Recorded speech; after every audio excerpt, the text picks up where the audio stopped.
Tu sais, il y a des jours qui commencent bien, et puis en quelques minutes, tout bascule. Comme si le destin décidait de te piétiner juste pour voir si tu vas te relever. C'était un matin tranquille, 8h07 exactement. Maurice Langston, la cinquantaine solide, descend de sa vieille Volvo devant le palais de justice de Westbridge.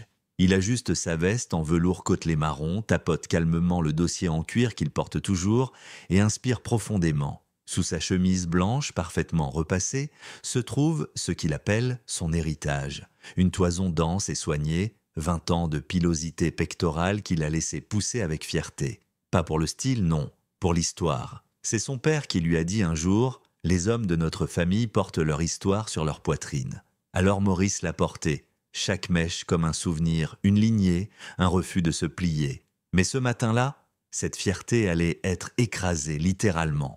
Tout commence au point de sécurité du tribunal. Un agent blanc, costaud, mâchoire carrée, regard hautain, l'agent Grillet. Il regarde Maurice approcher et lui fait signe sèchement de sortir de la file. « Contrôle aléatoire » grogne-t-il. Maurice garde son calme. « Je peux savoir pourquoi ?»« Je viens de vous le dire, contrôle aléatoire. » Mais dans les yeux de Grillet, ce n'est pas aléatoire, c'est personnel. Maurice le sent. Tout le monde dans la file le sent. Il suit quand même, sans résister. Il connaît le jeu. Mais il ne s'attendait pas à ça. On l'emmène dans une petite salle blanche, sans fenêtre, murs nus, néons clignotants. Sur la table en métal, une paire de tondeuses électriques. « Qu'est-ce que c'est que ça ?» demande Maurice, sa voix ferme, posée. Grillet s'adosse au mur, croise les bras et dit avec un sourire moqueur « On doit vérifier que vous cachez rien sous cette forêt. Je ne consens pas à ça. Vous n'avez aucun droit légal de me forcer. » Mais il n'écoute pas. 2 autres agents entrent. On lui attrape les bras, on le plaque contre la chaise et Grillet lui rase brutalement le torse. Les poils tombent en touffes sur le carrelage froid, comme des morceaux d'histoire arrachés. Grillet rit. « Voilà, là t'as l'air propre. Fallait venir avec un peu plus de respect. » Maurice ne dit rien, pas encore.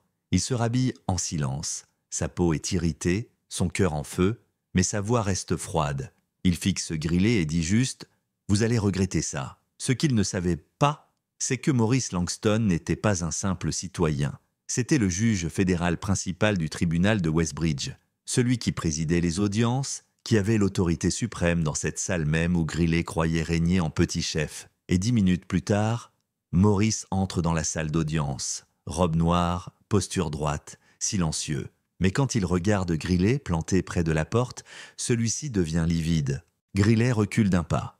Il comprend. Trop tard. Maurice s'assoit, enfile lentement sa robe judiciaire, puis commence l'audience comme si de rien n'était. Mais dans sa voix, il y a du feu. Et ce n'était que le début. Parce que ce jour-là, l'audience portait sur un dossier explosif. Abus de pouvoir et discrimination systémique dans le système de sécurité judiciaire. Et devinez qui était cité dans 12 plaintes restées sans suite depuis des années? Oui, l'agent Grillet. Témoignage s'enchaîne. Un vétéran noir jeté au sol par Grillet pour non-coopération. Une avocate fouillée de force. Un étudiant humilié publiquement parce qu'il avait parlé trop fort. Puis entre un témoin que personne n'attendait, le révérend Elijah Brooks, 73 ans, qui dit à la barre, la voix tremblante, « Monsieur le juge, il m'a arrêté ici même en 2009, sans raison. Il m'a dit que je traînais. J'ai jamais oublié son regard, mais aujourd'hui, je suis là. Parce que vous êtes là, silence. » Maurice se lève, il regarde la salle, puis demande « Y a-t-il d'autres personnes ici qui ont subi les abus de cet homme ?» Et là, les mains se lèvent. 5, 10, 20, un agent de nettoyage, une greffière, une étudiante en droit. Tous avaient de vue, tous avaient gardé le silence, mais plus maintenant. À 14h03, 2 agents du ministère de la Justice entrent. Ils déposent un dossier, le tribunal passe sous enquête fédérale et l'agent Grillet est arrêté dans la salle d'audience, devant tout le monde. Mais Maurice ne s'arrête pas là. Il enlève sa robe, la plie, la dépose sur son siège et il dit « Ce n'est pas une vengeance, c'est une responsabilité. Ce qu'on m'a fait ce matin, personne ne devrait jamais le subir. Et je vais faire en sorte que ça n'arrive plus jamais. » Il condamne Grillet à 12 ans de prison ferme, 6 pour abus de pouvoir, 5 pour violation des droits civiques, 1 pour obstruction. Mais c'est pas ça qui m'a le plus marqué. C'est ce qu'il dit après. Vous avez passé votre carrière à décider qui méritait le respect. Vous avez utilisé votre uniforme comme une arme. Mais aujourd'hui, c'est terminé. Et il s'est tourné vers le public, torse encore rouge mais tête haute, plus haut que jamais. Ce soir-là, il est sorti sans veste, sans foulard, sans honte, juste lui. Et sur le trottoir, une vieille dame s'est approchée. Elle a posé la main sur son bras et a murmuré « Vous avez fait ce que personne n'a osé faire. Merci ». Une semaine plus tard, on a retiré la photo de Greeley du mur du personnel. Un mois plus tard, Maurice Langston reçoit la médaille présidentielle de justice. Mais ce n'était pas fini, parce que ce qu'il a déclenché, ce n'était pas une fin, c'était un début.